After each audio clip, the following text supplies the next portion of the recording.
Reverend Chris Collins has been re-elected as the longest-serving member of the Charleston County School Board. In this edition of Quintin's Close-Ups, I speak exclusively with him one-on-one. Reverend Chris Collins. Yes, sir. Congratulations to you. Thank you, sir. What is it like as we sit here right now to be a re-elected Charleston County School Board member? Grateful, humble, and I thank God for His grace to give me the opportunity to serve, and for the people that trust and believe in me. I'm really thankful and appreciative of their support. They're telling them they believe in me, that they believe I'm doing the right thing for the kids. That makes me feel good. Yes. Campaigning, obviously you had a very close race. You edged out a lot of your competitors. When you think back to the campaign to right now, what still sticks out to you? I think about the experience that I already had on the school board and being familiar with the people.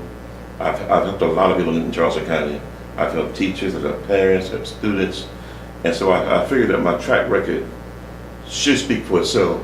That I've served a lot more people than anybody on the school board, really.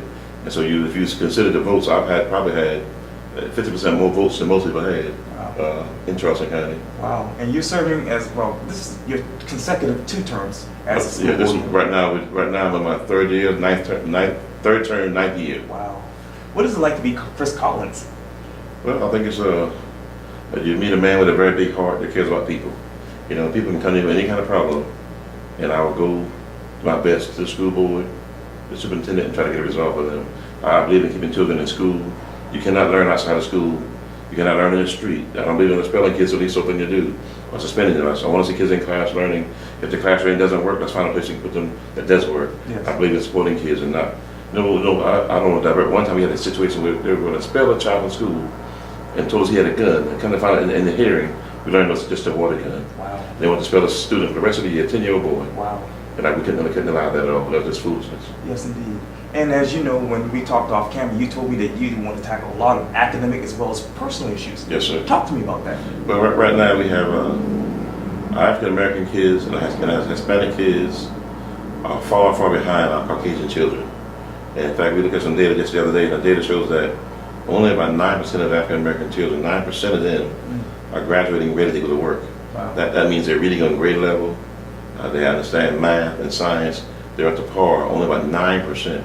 And when I look at the data for Charleston County, 50% African American children and more are not learning on grade level. Wow. At least that, and Hispanic kids aren't doing much better, but they're doing better than African American children. And I think about around 60-70% of Caucasian children are getting the mark. So that tells me that we have a problem with diversity in teaching. We got to have teachers that can reach Hispanic children, they can reach African American children, they can reach Asian children, they can reach Caucasian children. We got to have diversity in teaching. That's our biggest downfall, not enough diversity. Describe to me the following one word: coherent governance. Coherent governance means that the board would yield its power and authority basically to the superintendent, and she would make decisions on behalf of the board, and the board would just get an update on it or be notified. The board wouldn't have any power, but I strongly oppose that. I believe that the people of Charleston County elected me to serve, and I need that authority to serve the people. I can't do that, put my authority in someone else's hand. They trusted me to be the representative, and I'm going to serve the people regardless. Sex education curriculum. We have sex education curriculum.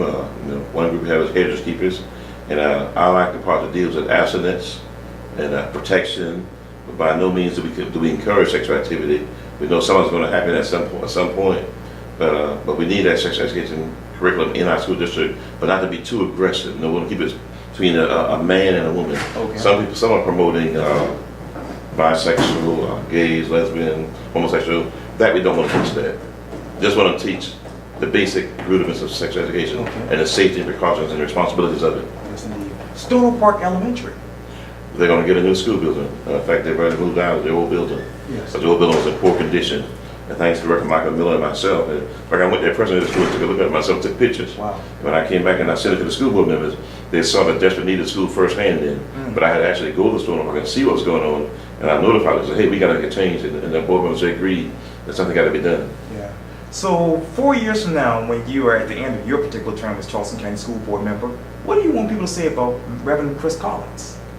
That I really improved Charleston County School District. I have a work to do this term. We have all these at-risk schools, which a whole lot of them are in the city of North Charleston. The District 4, which has the most schools in Charleston County, is in the greatest need of help academically. Wow. We have used a lot of substitute teachers. A lot of our kids are far behind on grade level. Their reading levels aren't where they need to be at. But yet it's home to some of the best schools, like schools of arts and academic magnet.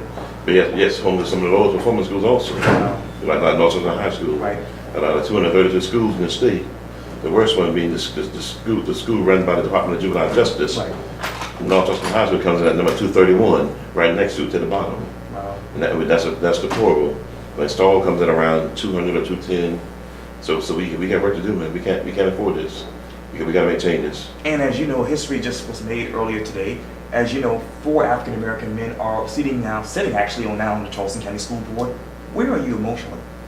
I'm happy about that, and I have to get to know Mr. Hollingshead a little bit. I know him, but I don't know him as a representative on a board like this. But I believe he'll do what's right for the children, and I believe he put his heart in the right place. But I'm happy to see that, because when I got on the school board, I was the only African American man on the school board, and the only one, and I felt so kind of isolated and different, and people didn't understand. And it was hard to get support on a lot of things. But by the grace of God, he changed it that we have a diverse board now, but we ought to be able to collaborate and help each other. Sure. Well, Reverend Chris Collins, thank you so much for your time. I really appreciate this. Well, thank you, sir. God bless you. Likewise.